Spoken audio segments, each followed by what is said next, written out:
Thank you so much for your past support of our program that goes to fund special needs kids to go to the specific school that addresses their special learning needs.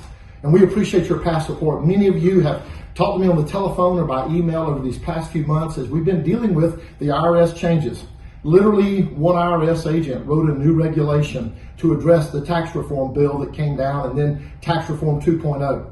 Basically, some blue states, if you will, New York, New Jersey, Connecticut, Illinois, and California, passed tax avoidance schemes to get around the SALT cap, the state and local tax cap, so that their donors were restricted. Now, we had a legitimate program. They just created a shell program to try to get around tax reform.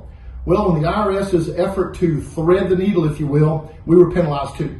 We've seen our donations go from about a $19,000 average last year, 2018, when we literally raised $17.5 million in only a day and a half.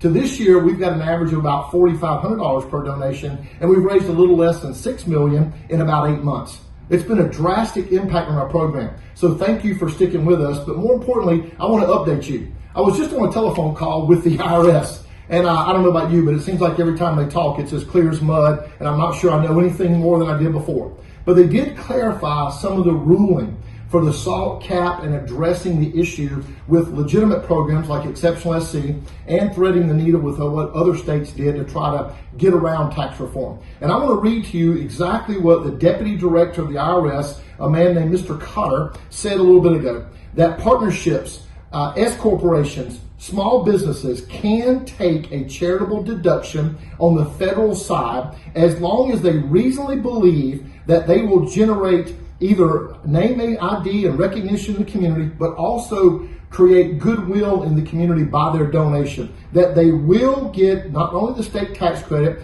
but also a tax deduction at the federal side for their business side.